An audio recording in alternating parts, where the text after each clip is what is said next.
But my uncle got caught up in a snare. Many men back that were working at the plant had fallen on hard times. And they came to my uncle and they asked him to be surety for them. And he got caught up in this. It was more than one or two people. And many of the people that he was surety for, they failed and could not fulfill their contracts. And he ended up paying back all the money that they could not pay. So I've seen this work in my own family. Surety is a snare that should be avoided. To avoid surety, because it will bring poverty and it can bring ruin.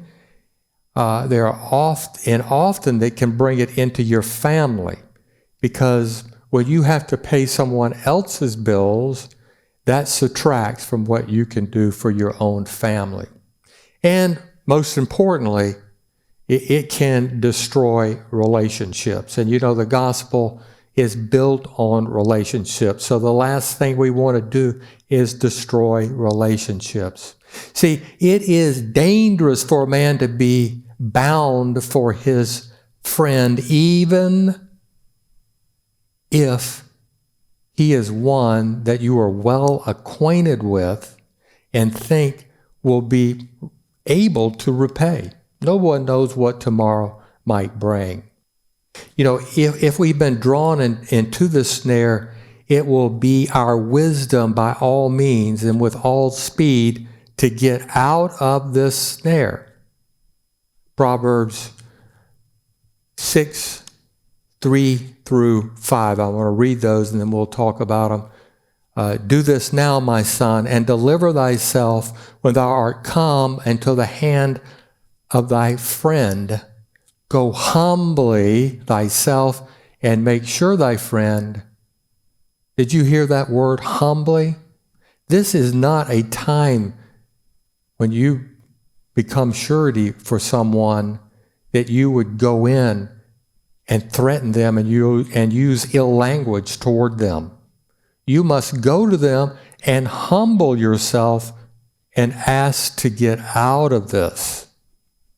Verse 4, give not sleep to thine eyes, nor slumber to thy eyelids.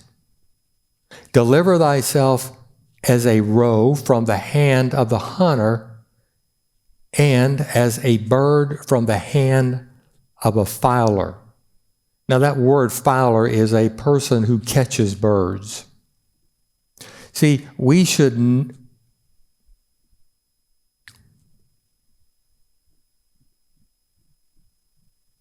But I want to say that I don't want you to think that you should never help anyone either.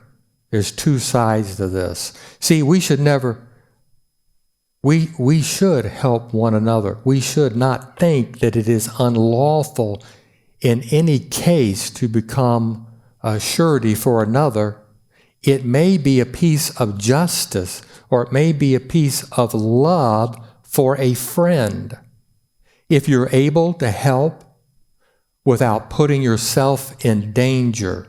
Sometimes when we are able to lend, and if the person cannot pay the debt, can we forgive the debt? You know, if I were to sign surety for someone, I would really need for God to tell me to do that.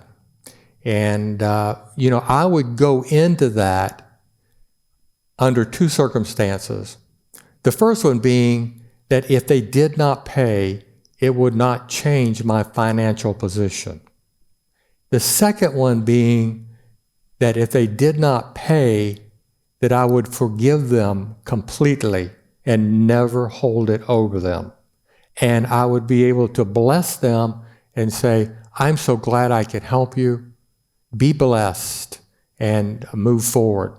I am not going to hold that against you. And that's happened to us, hasn't it? I remember one time I felt like there was a young lady who couldn't pay her IRS debt. and we paid it off for her that year. And she was unable to repay us. Well, we went into that knowing that we could afford to pay that off for her and that it would not affect us financially. And we both, Jody and I, we said, we're just going to forgive her. So there are times when God will tell you to help other people. And we've been blessed because of that. There's a good example in Philemon in the Bible. I'll read that, where Paul, he becomes bound to someone, and he says, I'll pay their debt. Because why? Because he loved them.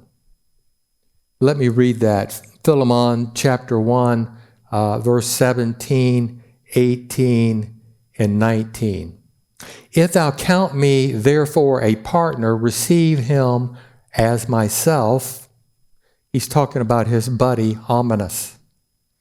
Verse 18, if he has wronged thee, in other words, in the past, if he's done some wrong against thee, or owest thee aught, in other words, he may owe you something, put that on my account. Paul's saying, hey, receive this brother in love and kindness, and if there's anything he hadn't been able to pay, put it on my account. I'll take care of it for him because of my love toward him. And then verse 19, he says, I, Paul, have written it with my own hand. I will repay it. See, he is bound to Ominous. Albeit I do not say to thee how thou owest unto me even thine own self besides. So there's a scriptural reference of Paul binding himself because of his great love and care for the saints.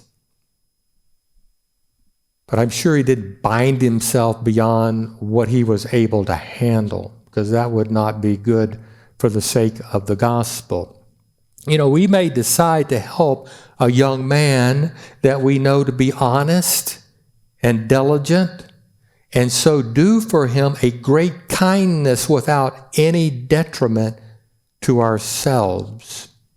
But it is every man's wisdom to keep out of debt as much as we are able to, for it is an encumbrance upon us when we take on debt. It entangles us in the things of the world. It puts us in danger of doing wrong and suffering wrong. See, the borrower is the servant to the lender and makes himself very much a slave to this world. Now, I've tried to stay out of debt because I want to be able to go and to do as God tells me to do. I don't want to be a slave unto this world, and I don't want to have all these payments that hold me down, all these commitments to the world.